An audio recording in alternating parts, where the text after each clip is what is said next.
and self-management. My name is Wendy Oldenmenger and I'm the chair today. During this symposium, we have 3 presentations with an additional practical example. And after the presentations, there will be a Q&A where you can ask all your questions. When you have any comments or questions during the presentations, please use the Q&A chat box of the session, and we will come back to it during our Q&A session. And I want to introduce you to our first speaker, Christine Bienvenue. She's a self-educated early adapter of internet and social media since the late 90s. And nowadays she works as a patient advocate and is a regular speaker at national and international digital health conferences. Besides, she teaches e-patient culture and train healthcare staff to partner with patients and patient communities. And today she opens this symposium with a presentation, What is an e-patient and what can they do in cancer research? Yes, Christine. Hello, thank you very much for having me. So I am going to talk to you about what is an e-patient and how can e-patients actually help in cancer research and in other areas as well. So the era of physicians who knew everything and who we looked up to for all of the answers has changed, mostly because internet has made information available and more accessible to all patients. Therefore, patients, like we do for everything, are going to go and look up their health situation online, and if they have issues, are going to look online. And so there's so much information out there that it's really impossible for a healthcare professional to know everything and to follow up on all of the literature that is out there. Whereas a patient who is going to be focused on their illness and their difficulties are going to be looking for information that pertains only to their situation and more specifically to their illness. So it can be interesting that patients have this access to internet and are able to bring forward information that the healthcare professional might not be aware of. Of course, it's up to the healthcare professional after, with their academic knowledge, to assess the information that has been found on internet and to explain to the patient whether or not the information is of good quality and is valid for their own personal health situation.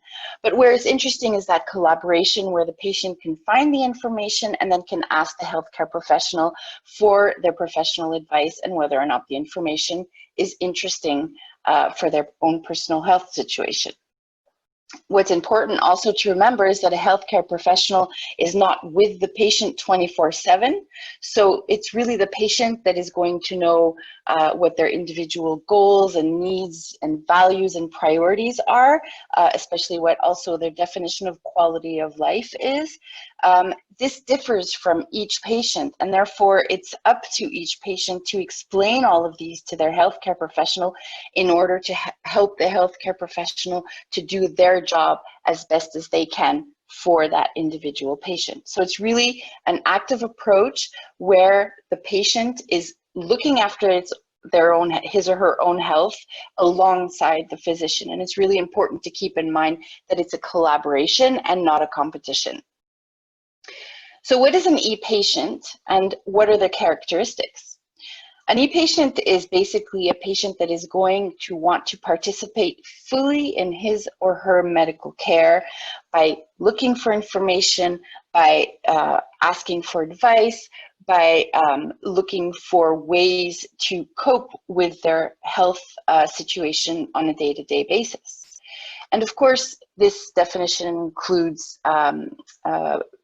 patients, the patient's close loved ones who are helping them to manage their situation. So an e-patient is a patient that is going to be collaborating and making healthcare decisions. It's a patient that's enabled, so it's a patient that's going to find ways and means to be able to participate in his or her own health. An e-patient is also equipped because of the fact that they have access to internet or to literature, to social media and other resources to be able to find all of that knowledge that they need to manage their health. An e-patient is educated. They're going to learn as much as possible as they can on their illness or their disability with quality and up-to-date information, because of course in various illnesses that information changes fast, so it's important to be up to date. They need to learn to be critical with that information, because of course on internet we can find good information and bad information, so it's important to be able to be critical of that information. And as I said before, going to bring that information to the healthcare professional so that they can help them manage whether or not the information is of good quality and it's pertained to them. Electronic, I mean, today we use internet for everything. As soon as we want to look something up, we go online. So of course, an e-patient is going to use internet and social media to become proficient in health literacy and also to be part of a community. Empowered, thanks to all of this information and these resources that they're going to find, and they're going to also within communities find support and mentorship that they get from patient peers.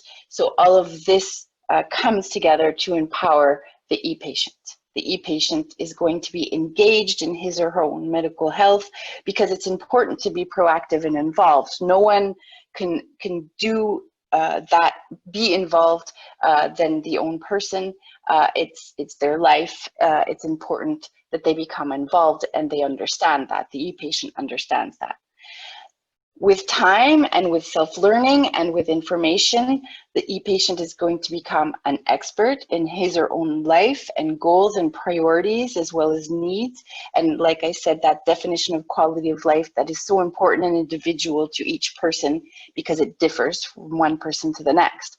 But all of those are important to acquire when acquiring knowledge about an illness, and it's important to be able to set all of those goals and priorities once we do have the information and are educated about the illness.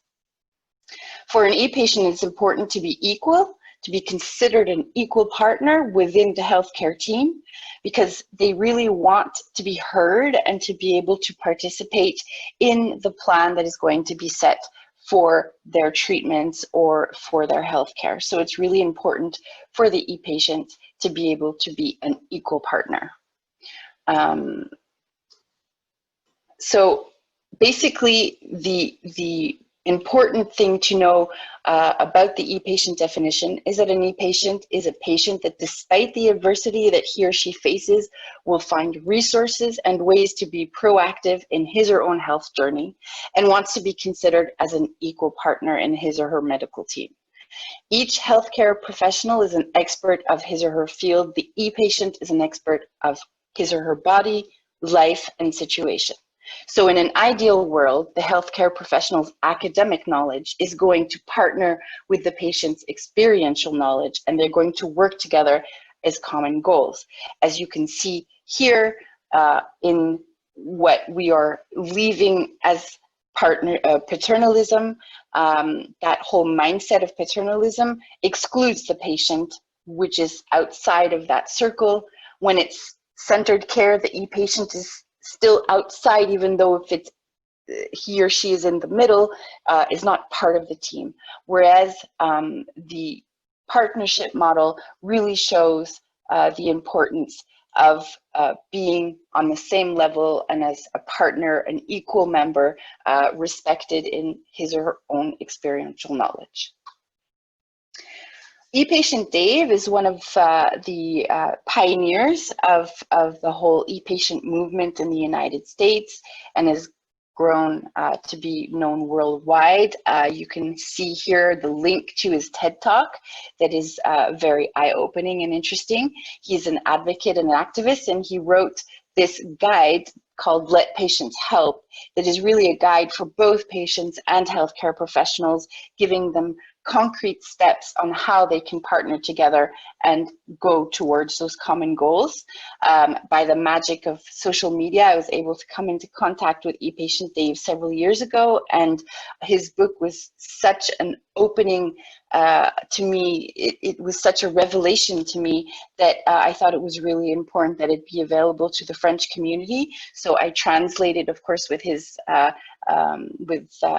green light, I translated the book that became Impliquons les patients in French. It's available online, not paperback.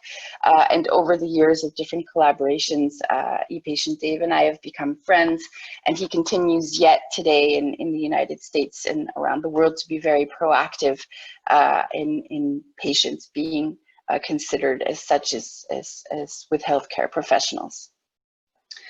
So how can ePatients help concretely in cancer research?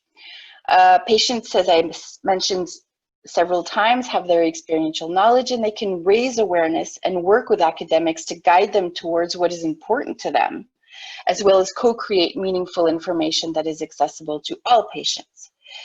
This is important.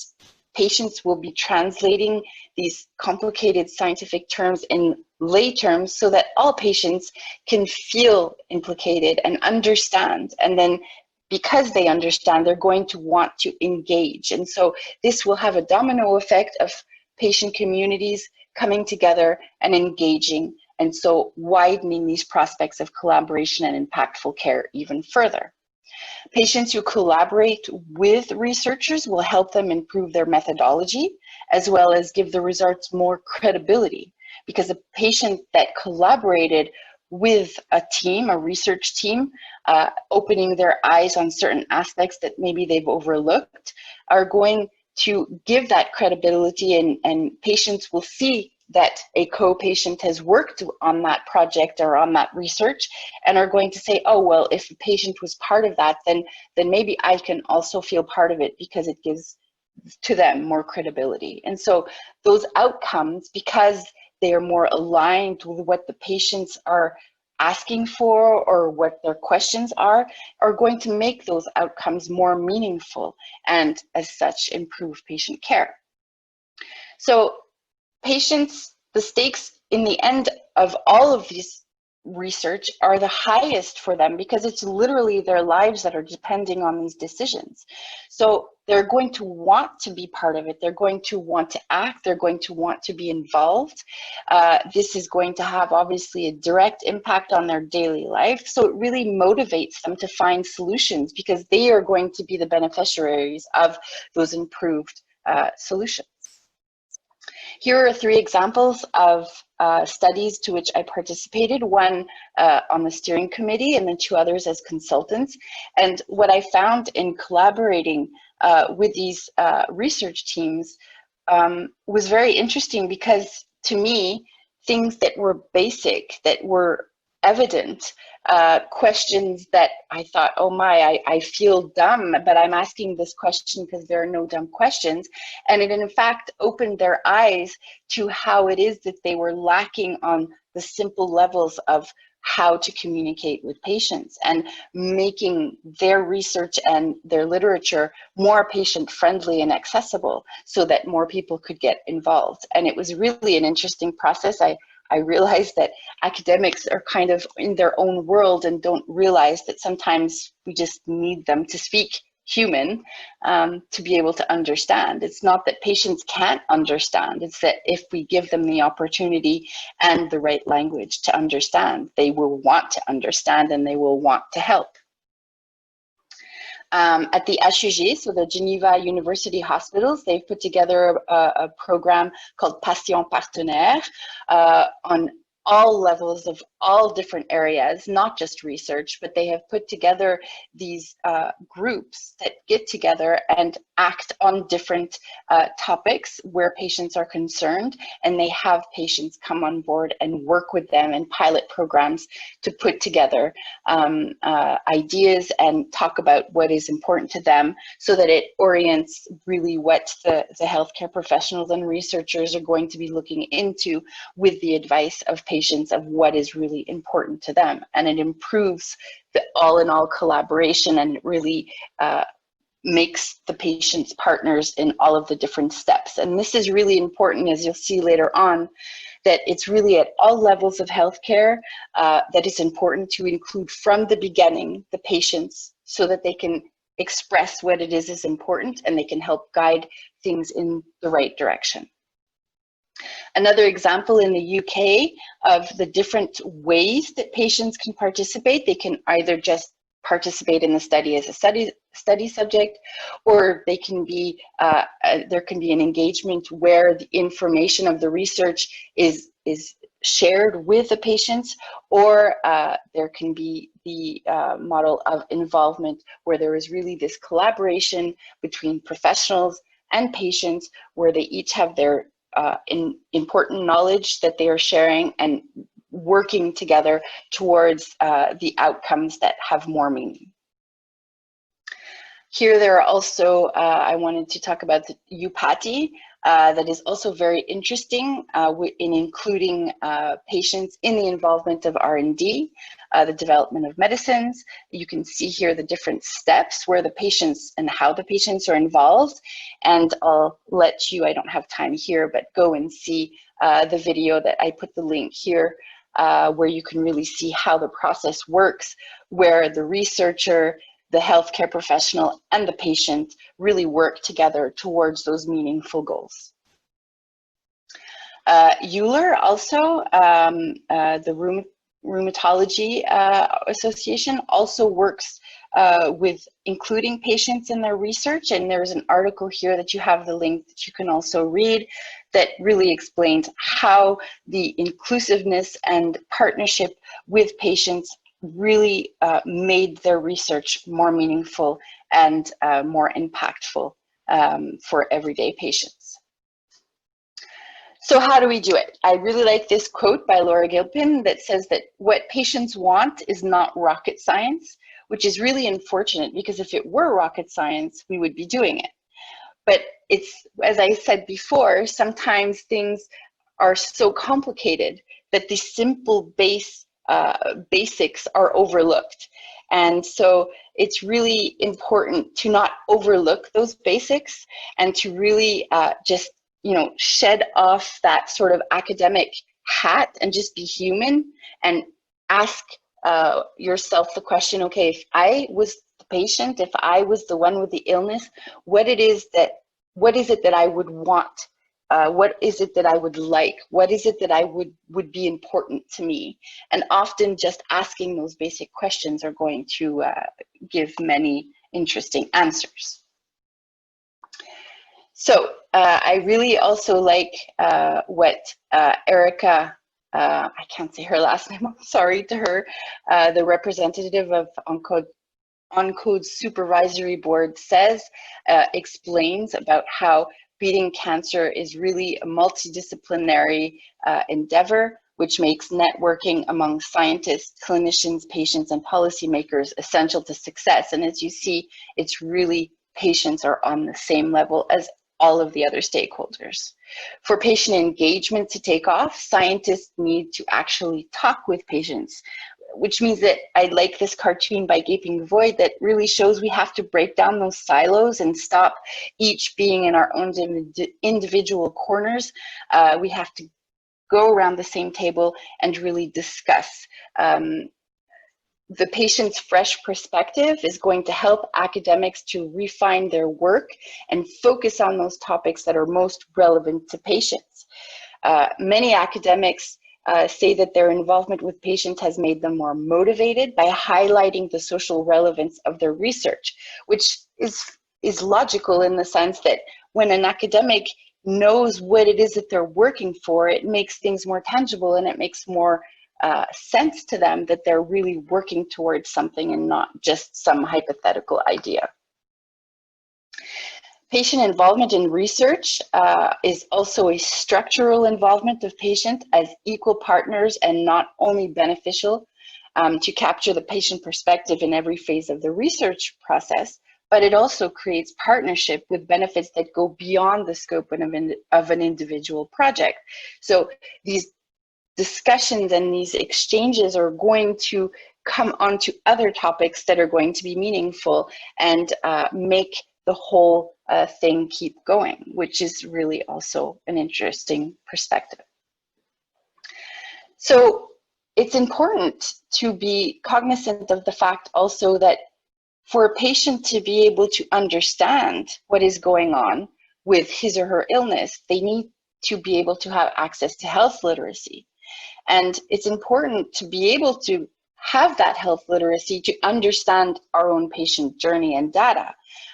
When we get a diagnosis and we land in this world where we don't understand the language and we don't understand all of these new words, and we want to be able to understand them. And for that, we need to be able to have access to the literature, have access to understanding, have access to meaningful ways of engaging.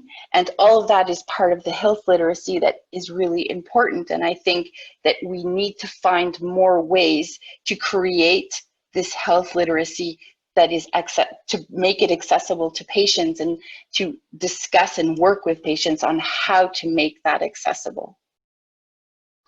There are many studies that show that low health literacy is associated with factors such as not taking your medication. I mean, when you don't understand why it's important to take a medication, you don't understand the end game. You don't understand why you should keep doing it, because, you know, if without that understanding, it just is a burden, a daily burden, and you might not be able to see the bigger picture if you don't understand that. And so it's really important to make sure that with the patients having that health literacy, that they do understand what their illness is about and what the outcomes can be and why it's important to keep on the plan and to keep on medical adherence.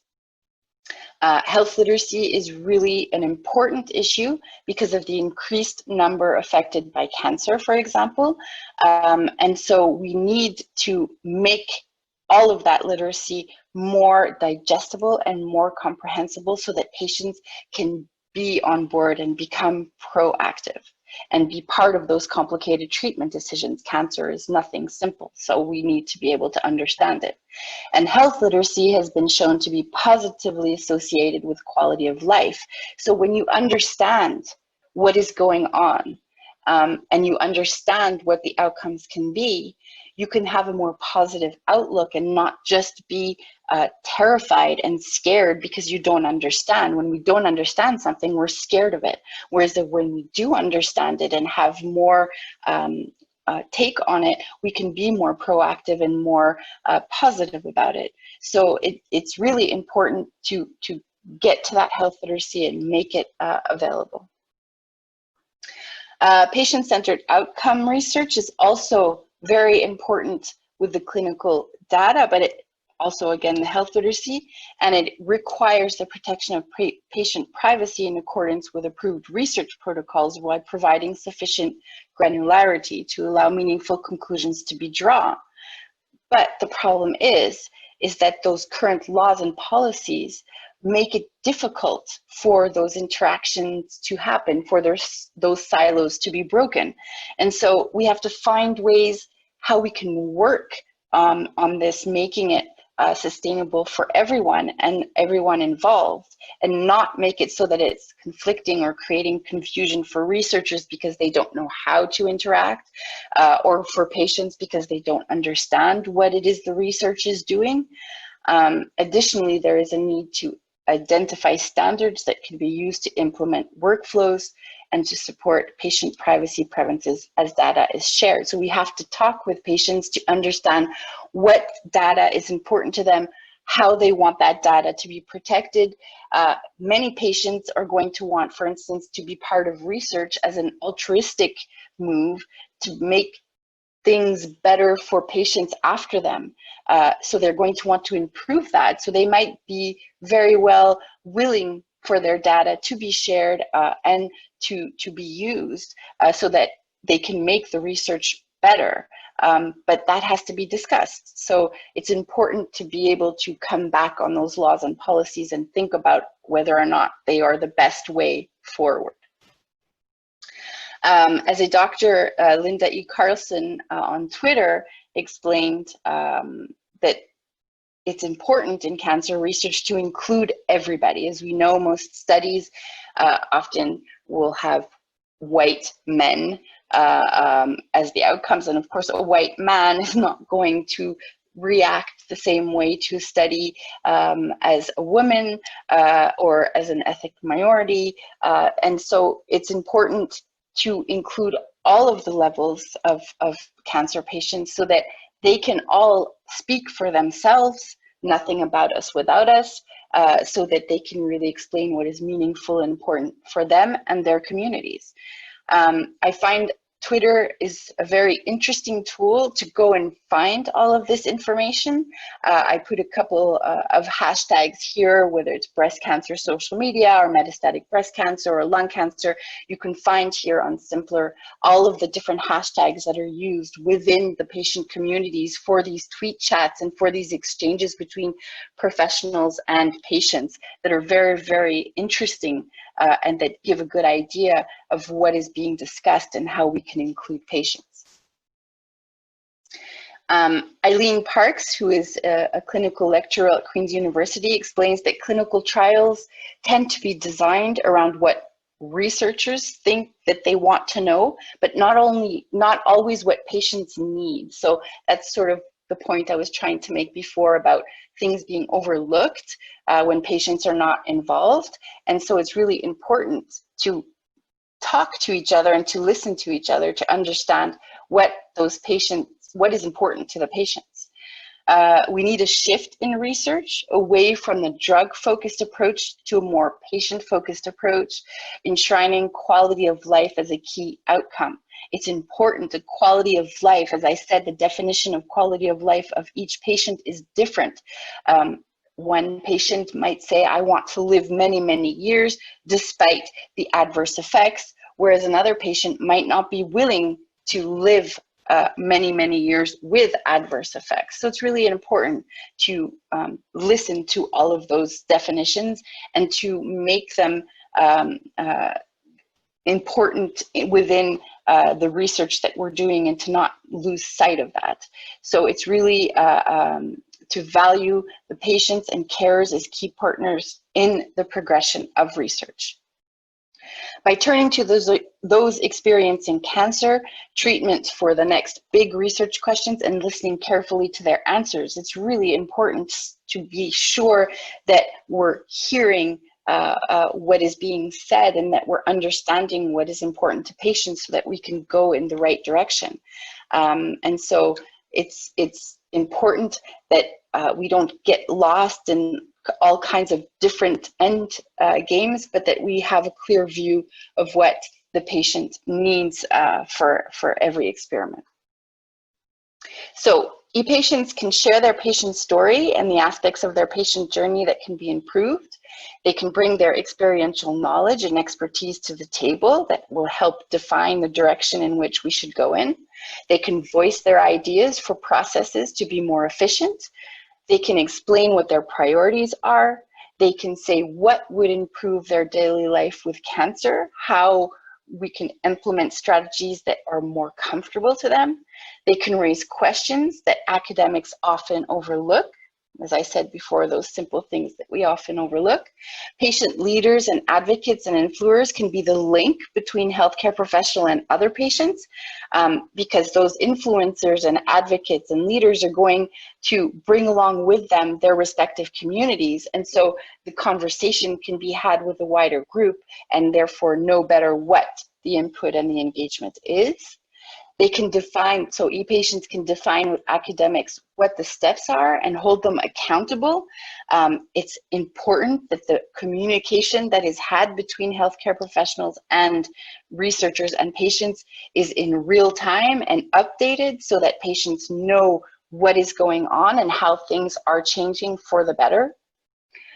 E-patients can ask questions about adverse effects that researchers might not be aware of, and therefore, if they know about them and if they're raised, they can find solutions alongside the healthcare professionals and researchers to improve them. They can help healthcare professionals define what quality of life is and what it means to them. they can co-create better and more meaningful patient care for all stakeholders. And this last point, I left little points because it's important to leave it open. It's not, this list is not a closed list, it's an open list. It has to be a work in progress list. It's just important to remember that at every step of no matter what the project is, no matter what the research is, to bring in the patients from the get-go so that they can be guiding you in the right direction and not just giving them the end results which they agree with or they don't. It's too late. It's really important to bring in patients from the beginning on no matter what that project or research is. And I like this last cartoon also of Gaping Void, where it's really a question of resolution. It's not fruitful for everyone to be just yelling in their own corner, but to really, set aside all of the ideas that we might have of one or other group, but just to sit down and have the conversation and discuss together how to make things better and how to improve. There, thank you. Thank you very much, Christine, for this excellent presentation. It gave us a great insight why and how we have to involve patients in all steps of our research, but also to make our research more patient-centered. Thank you very much. Thank you. And our next speaker is Teresa Wiseman. Teresa is a clinical nurse academic with a joint appointment between the Royal Marsden NHS Foundation Trust and the University of Southampton. She holds a chair in applied health research and cancer care and is passionate about research, but more so that it takes a difference to patients and families. The research focuses on patient experiences of cancer and treatment and developing services and interventions to eliminate that experience. And during her presentation, she will give us an example of how to use virtual reality in the SafeSpace project. Please, Teresa. Thank you very much. Thank you, Wendy. And thank you for the opportunity to present the SafeSpace project. And the SafeSpace project was about developing a calm virtual reality environment for people affected by cancer.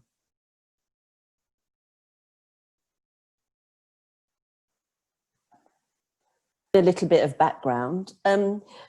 As we all know, the number of people living with cancer is expected to be more than 4 million by 2025. And people who are affected by cancer experience poor psychological well-being and poor quality of life. The majority of treatments include surgery, radiotherapy, chemotherapy, or anti-cancer systemic therapy, and they can either be alone or in combination. So we were looking for something really to try and help people to cope with those treatments.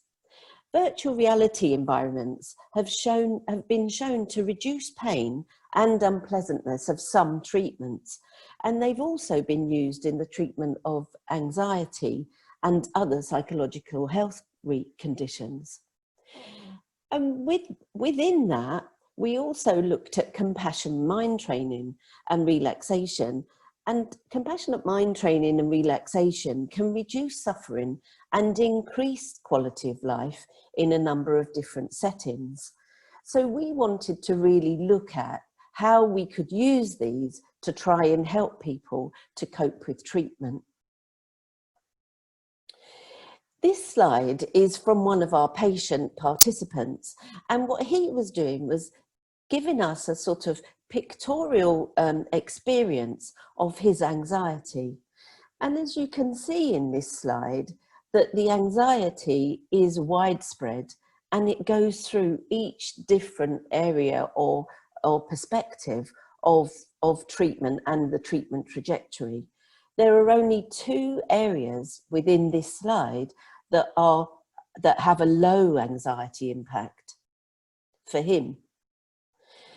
And this is where he actually started populating some of his anxiety questions. How do I tell my family? Will I get back to normal?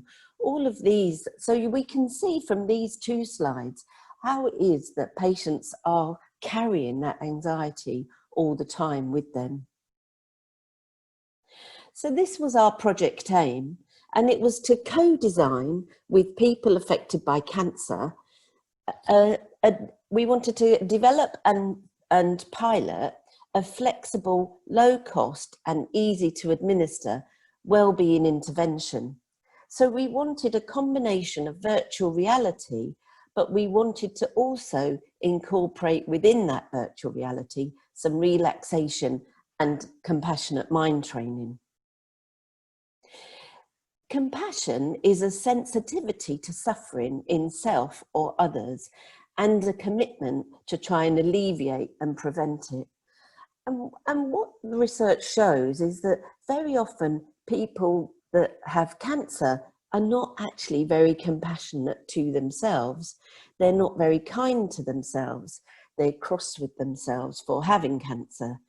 So we wanted to use compassion and compassionate mind training to try and help alleviate and prevent some of that suffering. So compassionate mind training then helps people relate to their difficulties in compassion. It provides effective tools to work with challenging circumstances and emotions that they may encounter. And it helps people learn tools to engage with their battles, if you like, in accepting and encouraging ways, and thereby helping themselves to feel confident in accomplishing tasks and dealing with the challenging situations. This was our study team, and as you can see, we had experts from lots of different areas. We had experts by experience, so that's Pete Wheatstone, Barbie Bellman and Della. We had nurse researchers, but we also had a professor of virtual reality and a professor of clinical psychology to help us to develop this intervention. And these were our 6 research questions. So what are the essential and desired features of the VR intervention? Where along the cancer care pathway should we be using it? What are the preliminary effects of the intervention?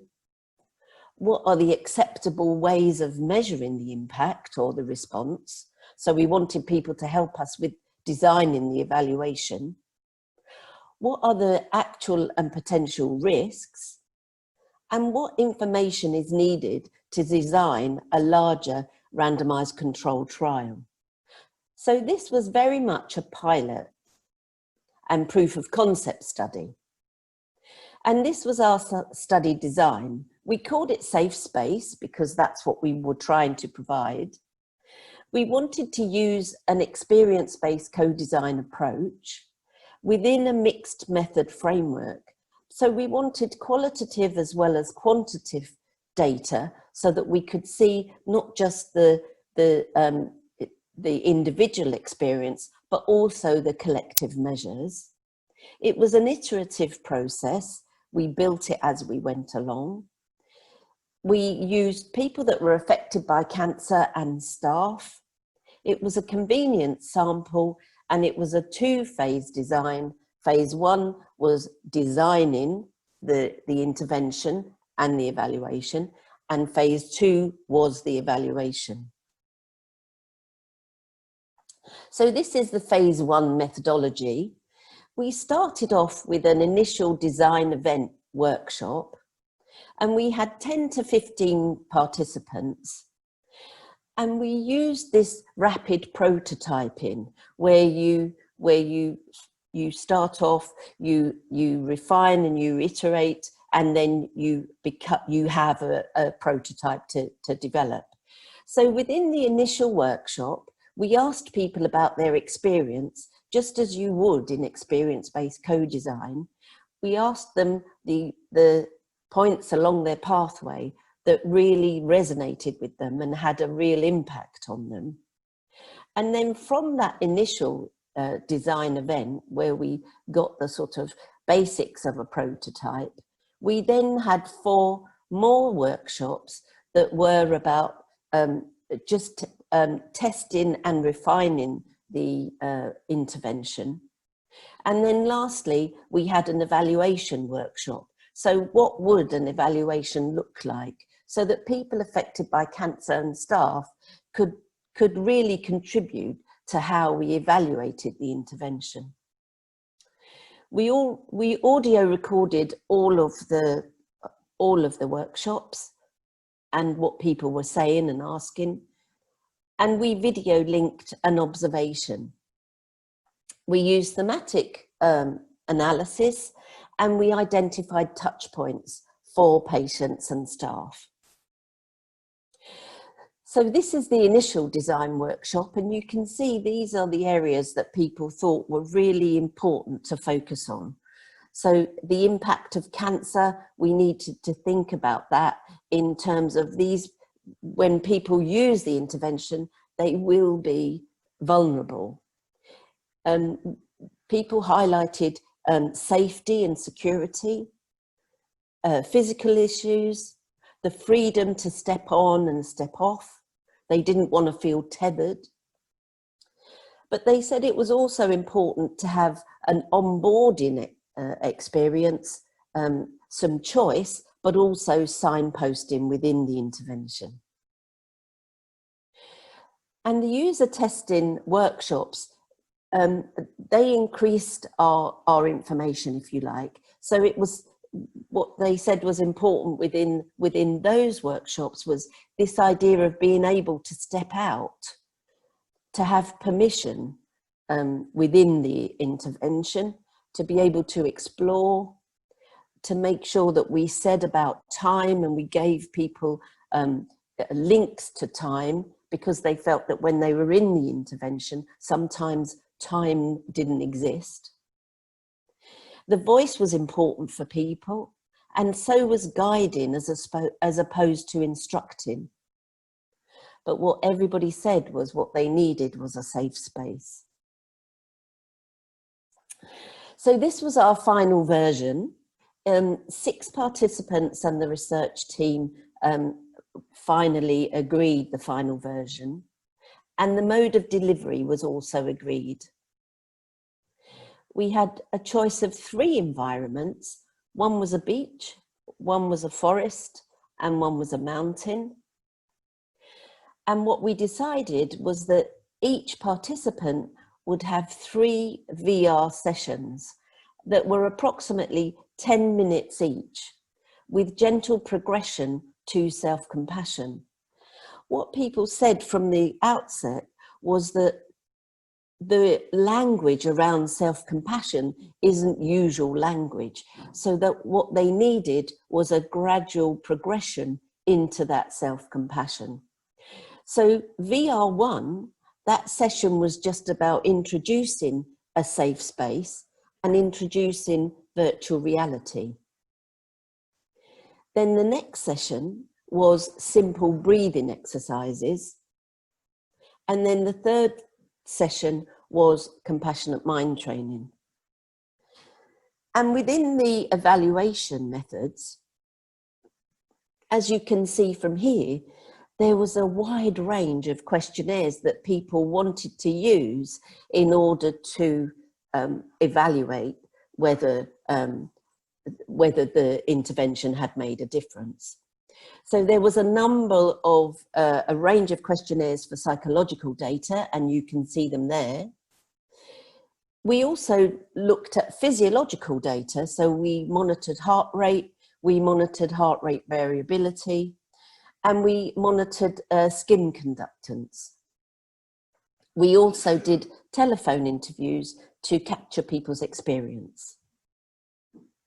So here you can see the three different places that people could go, either the beach, the mountain, or the forest. And this is the phase 2 results. Our primary aim was for it to be acceptable and feasible to use in treatment.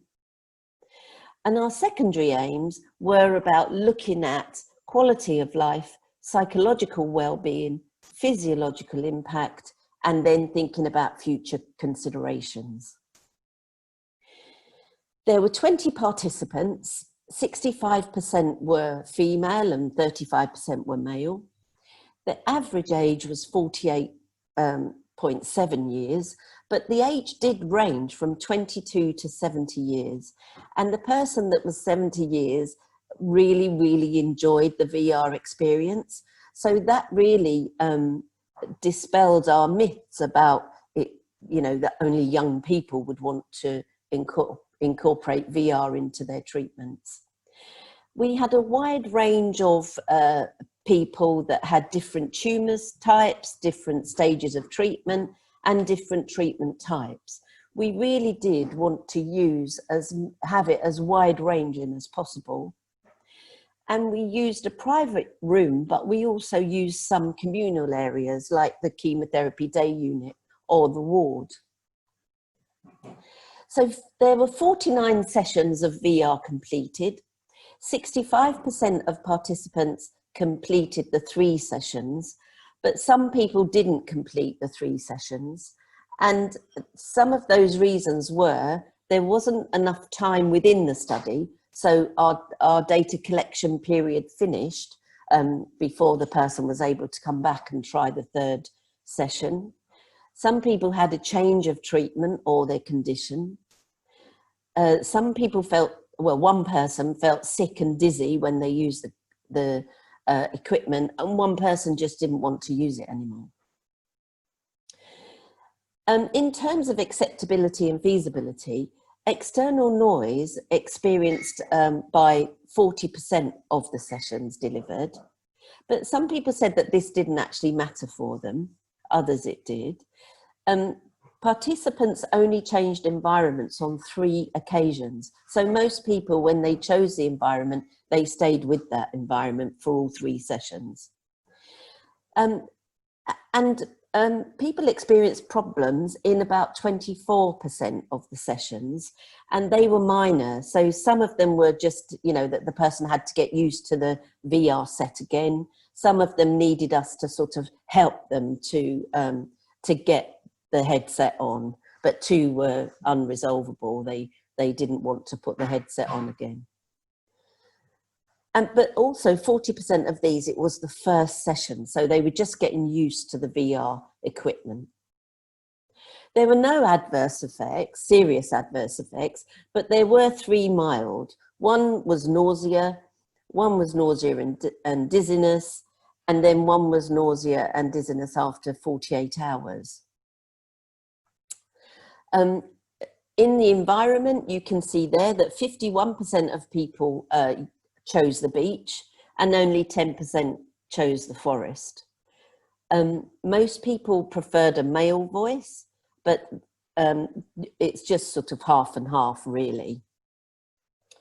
The preliminary effects, with the psychological well-being, there was an increase in mood score, so people felt in a better mood. There was an increase in their mental well-being after each of the sessions, and there was a decrease in their stress scores at the end of the study. In terms of the physiological impact, there was a reduction in their electrodermal activity during the ER in all sessions, but it was only significant in session 1. So it did seem that people got used to it, and although they relaxed, it wasn't as significant as it was that first time. They got used to the change. This is just an example of some of the questionnaires we used. And findings from the interview included practical issues, the quality of the immersion, and the impact of the intervention. So in the practical issues, people said, unfortunately, the last day, I think somebody opened the door, so I was aware of some noise. It didn't worry me, but I was aware of it. But also people said that the environment you could actually walk into would be important. And it was, you know, what they were saying was that they'd rather go into something. And then the last quote there, it would be great if they could have a small one to use at home. So there are portable ones that you can just slip a phone into, a headset. So, you know, that would be something to think of if you were designing an RCT, a randomized controlled trial. The quality of the immersion was very important to people, and some people were saying, you know, the forest didn't look anything like a forest, certainly not a forest in England. And people were saying that the beach was the one that they found most relaxing and most realistic, because they could imagine that it was a beach from anywhere. But the quality of the images people thought could be improved, because what they felt was that some of the clarity was a bit fuzzy. Okay, the impact of the intervention for one person that actually had problems with lung cancer, they found that the breathing exercises really didn't help them because they couldn't hold their breath for that long. Other people really liked the breathing exercises. And you can see this second quote where people are saying, you know, when they were having their PICC line fitted, they just felt that it was really relaxing and it helped their stress levels. They felt that their stress had gone straight down. And then the other person said that they didn't actually appreciate that there was a progression, that we went from a safe space right the way through. But then for other people, they said it was a lifesaver.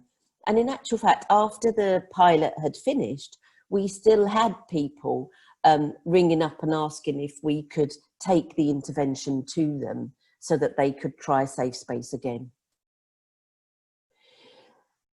For the most part, people didn't like the measuring, and they didn't like filling in the questionnaires.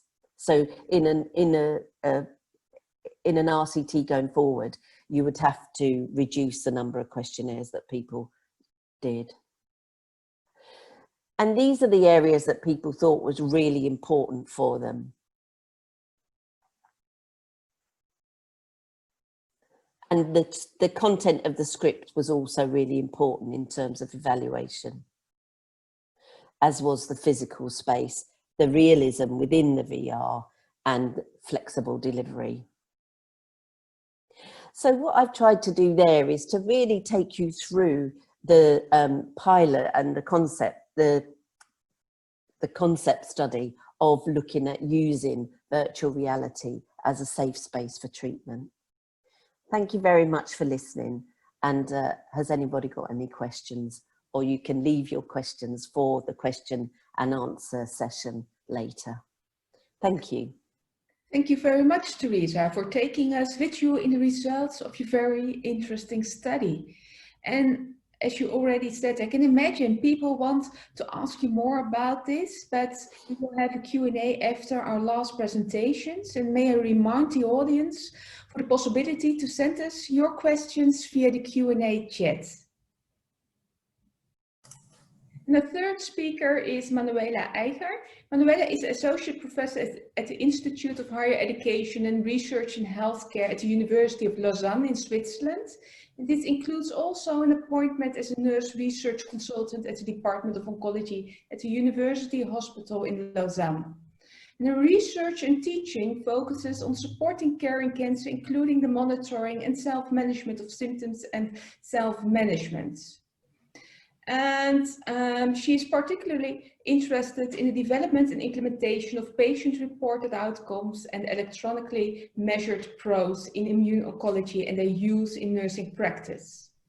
And that's also the topic of her presentation here, with the title Development and Implementation of PROMs in Cancer Care.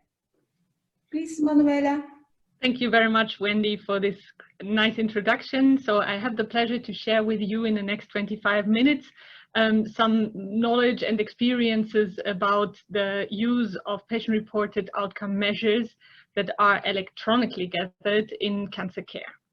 So first of all, I just wanted to remind you the definition of what a PROM is. So as defined by EMA, so the European Medicines Agency, but also the FDA, in the US, a patient-reported outcome is any outcome that is directly evaluated by the patient and based on patient's perception of a disease and its treatment. but it can be measured. So it's not only a subjective feeling of the patient. Of course, it stays subjective, but we have a lot of measures that are available to define, for instance, the severity of a sign or a symptom or the state of a disease. And it can also be used to evaluate the change from previous measures if it's based on these patient-reported outcome measures. I just wanted to remind you, as it has been shown in our opening ceremony of this conference, that we are celebrating the 200th birthday of Florence Nightingale, and this is a nice opportunity to also share with you that PROs, patient-reported outcomes, are nothing new in nursing. So in fact, nurses are always interested in symptoms of the patients, and we have developed a lot of different scales over the last decades to measure these symptoms. So since we try to support patients and families to learn to live with their disease, we are mainly interested in the monitoring of their individual experience. So this has resulted in a lot of different PROMs that have been developed under the lead of nurses in the last decades. So what do we have to respect when we develop PROs? And I'm not talking about electronic patient-reported outcomes here specifically, but all that we have developed in the last 40 years, all the knowledge that we have developed about the development of patient-reported outcomes should also be respected when we move now to a more digital era in healthcare. So if you want to measure a new phenomenon that is not where there are no measures available so far, you should keep in mind that you should first of all develop a conceptual framework about this. And this usually starts with interviews with patients so that they share their subjective experience with something that then can inform the researcher how to develop items or an item bank that would help to better capture and measure this specific phenomenon. And then, of course, this is an iterative process of adjustment of this conceptual framework, because we learn more and more as we go along in the development of this. For instance, when we define an item and we ask patients to use these items and to just speak out loud what comes to their mind when they read this item, it's always very illustrative for us to learn that probably it needs a refinement or a clarification. Then when the conceptual framework is clarified, we then need to define the format of an instrument, the concrete content, the scoring, and also training materials that should go along with such a PROM. And then, of course, this instrument is used to collect, analyze, and interpret data. And this is always a learning process, how we could improve the instrument. So it goes with modification and sometimes even brings us back to re-question our initial hypothesis, our initial conceptual framework, and to revise also our theoretical assumptions. So why do I share this with you? It's just to remind you that when we measure patient-reported outcomes electronically, we should keep in mind that if we want to have valid answers, we need to think about the way we measure them. And this is a whole scientific area in itself. So electronic PROMs are very much on vogue at the moment, not only in cancer care, but in all the fields of healthcare. And there are different systems available. So when we talk about e-PROs, we talk about response systems via voice. Example, using a telephone, this is already an electronic patient-reported outcome. Internet-based systems, of course, with web pages. That can be used to collect the text-based input, or device-based systems that use software applications. So what we know already is this: the development of electronically gathered PROs is usually demands more significant initial investment, but then it helps to overcome disadvantages that analog PROMs bring along. We will come back to this a little bit later in the slides. And the introduction of EPROMs can then be used in clinical trials, but also in routine care, or when it's used in routine care, it can also be used for research purposes.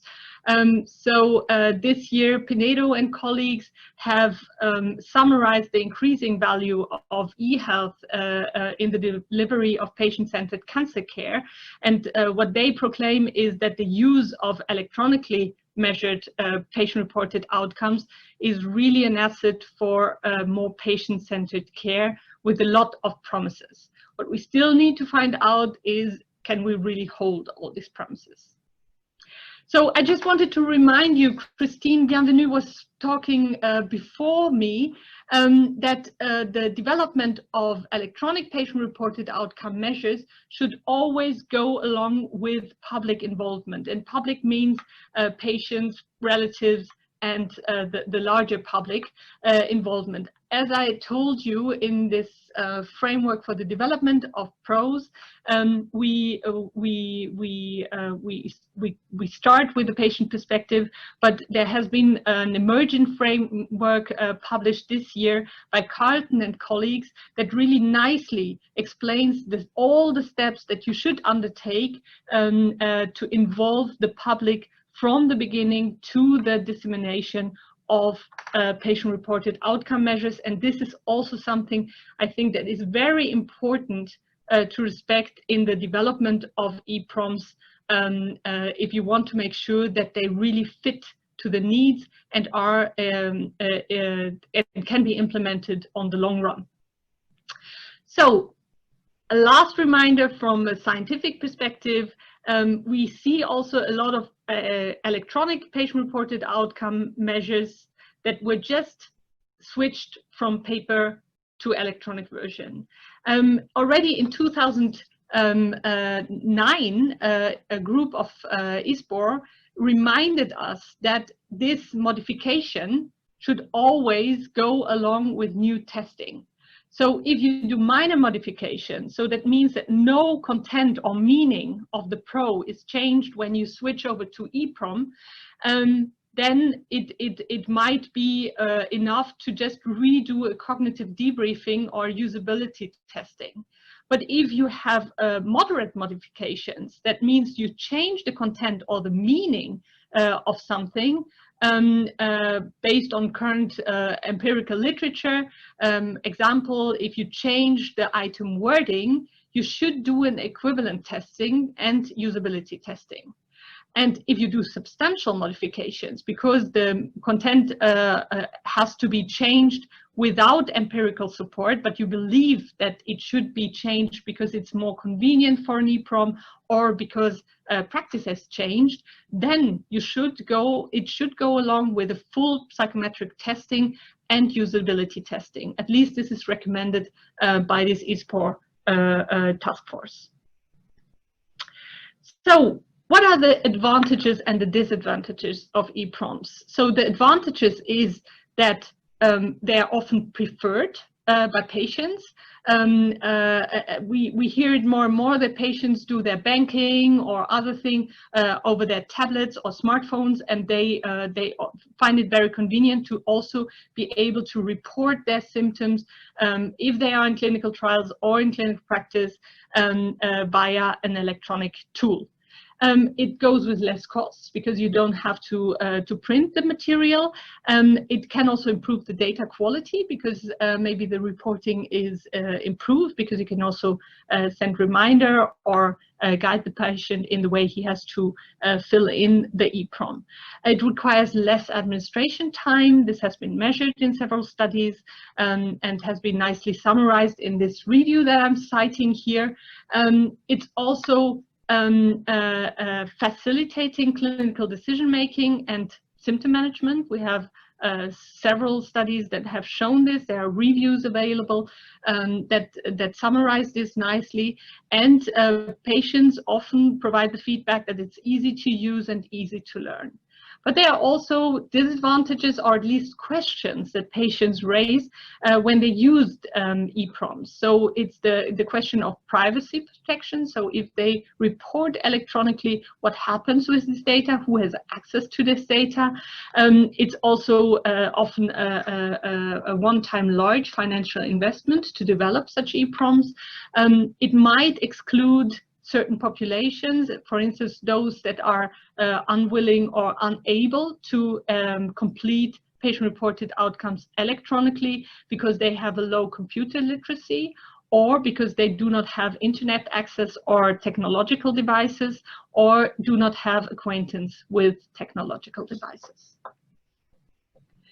There has been a recently published systematic literature review that only included a small amount of intervention studies that focused not on EPROMs specifically, but mHealth interventions.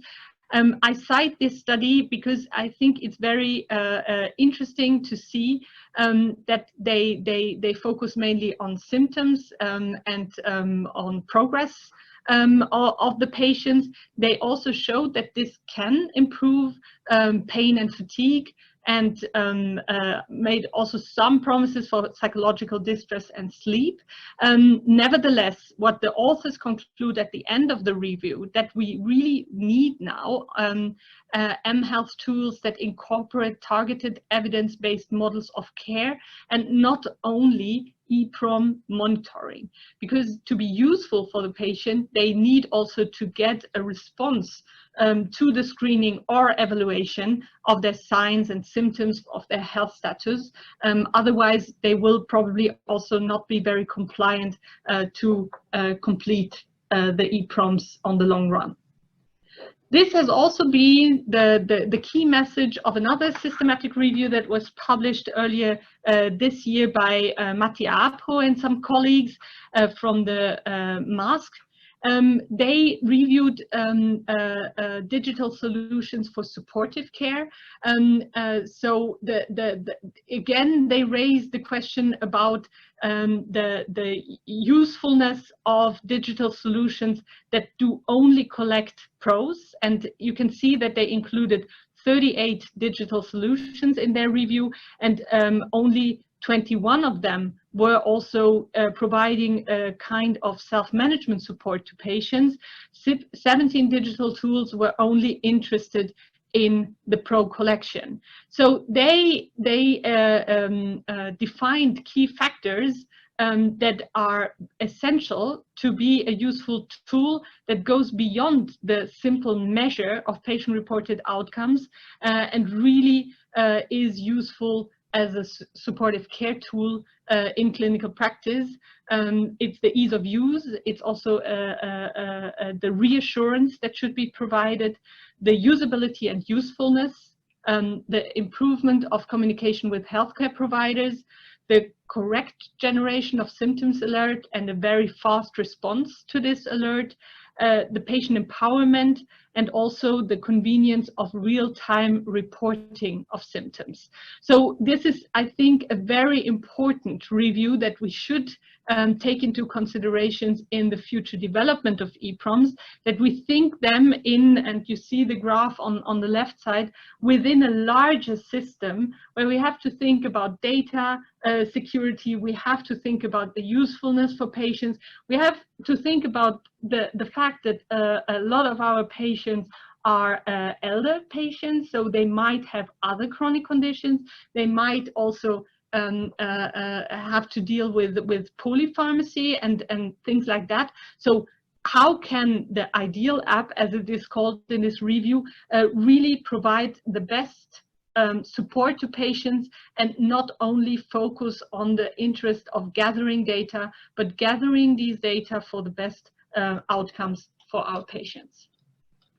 So if we look at the developments that were nurse-driven, if I may say it like this, there's one interesting study that has been developed on a European level, the eSmart project that was funded by the European Union and was based on the so-called Advanced Symptom Monitoring System tool. So they included EPROMs that were developed over several years, nearly decades now, based on the CTCIEs. So these are pro-CTCIEs, we can say, and embedded in a nurse-led care model. The first results that were shared showed that there is an effect on patients' symptom burden, but the tool, you can see it's a pager-like system, needs update. So we can also see that the use of EPROMs embedded in a larger clinical application needs constant development, so needs also constant investment into this.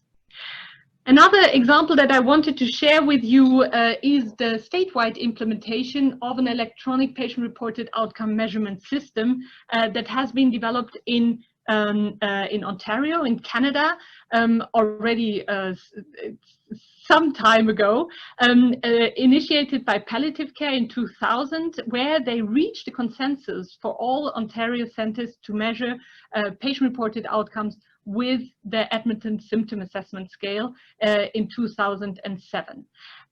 So today they established so-called computer kiosks in all the 14 oncology centers with 30 to 40,000 patients completing electronic patient-reported outcome measures per month.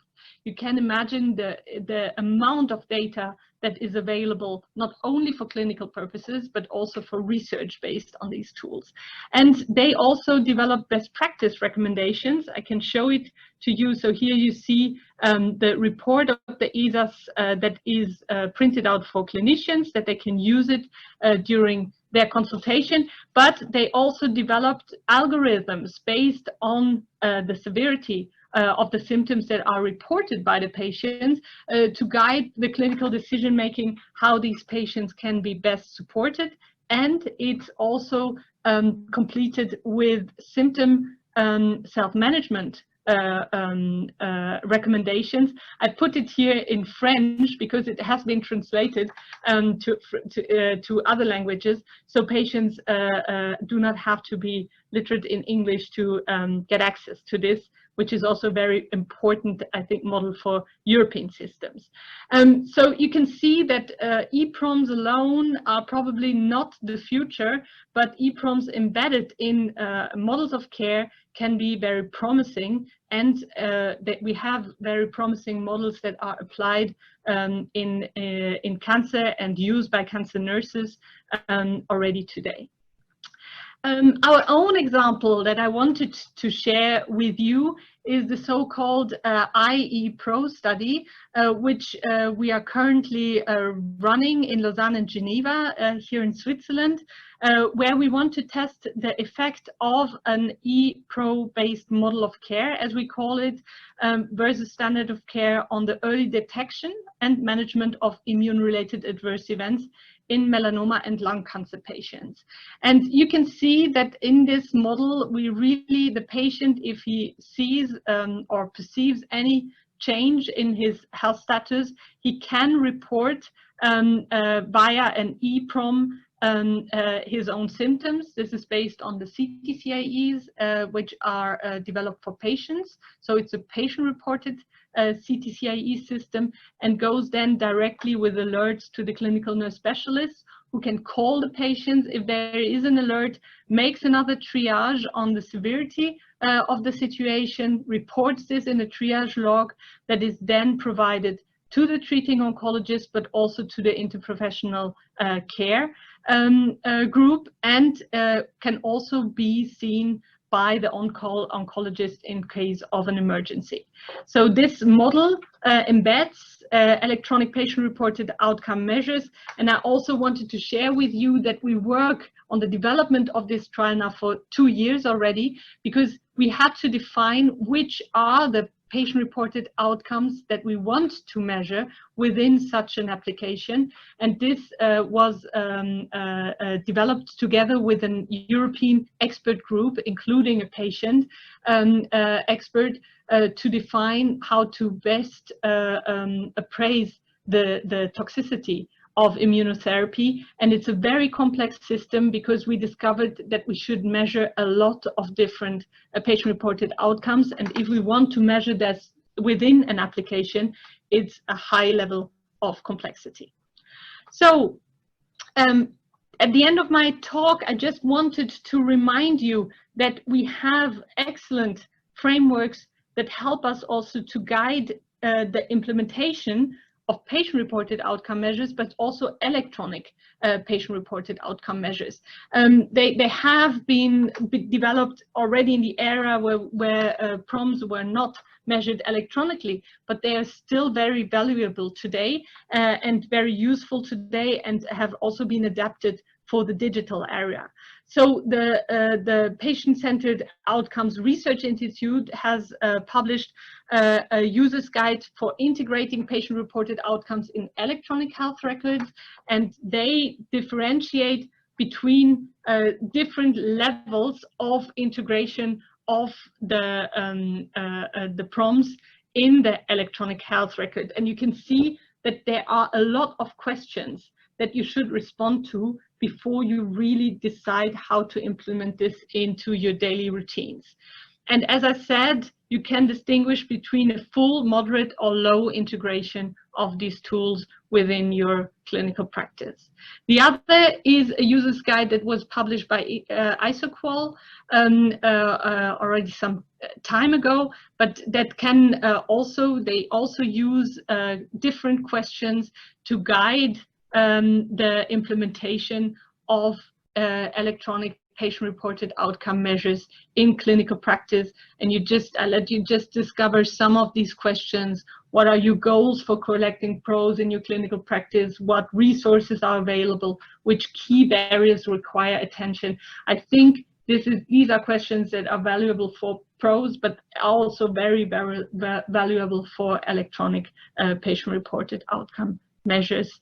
And it's really making a lot of sense to go through these questions before you implement it larger, and to pilot it as much as you can.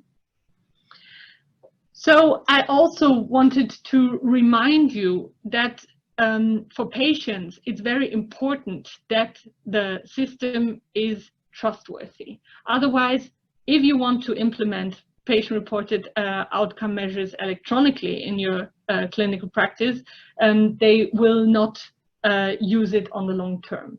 So I recommend all researchers, but also people that are involved in practice development, to get familiar with the trustworthiness checklist that you can go through to check if the application that you want to use, including EPROMs, is really trustworthy from the perspective of patient, but also from your own organization. To end my talk, I would just share with you the vision of integrating electronic patient-reported outcome measures in real-world database, because this is the biggest promise, I think, that electronic patient-reported outcomes can make, that we can use them together with all other data sources like social media, data from insurances, public health, also biological samples, data out of clinical trials, electronic health records, and also the family history. All this together can provide us with a lot of information if it's really crossed, where we could guide policy making in the future, but also do very, very helpful and interesting research.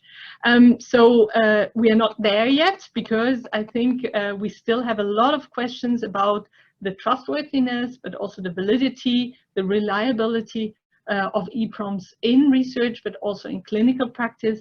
And I hope that conferences like this EONS conference help us to continue the discussion on a European level, on an international level, to move this to the next level. Thank you very much. Thank you very much for your fantastic presentation, Manuela. You certainly make it clear that we need to use prompts in cancer care and gave us a clear overview about recent literature with actually also great examples how to use PROs in cancer practice, but also the problems we're still facing for it. So thank you very much. And before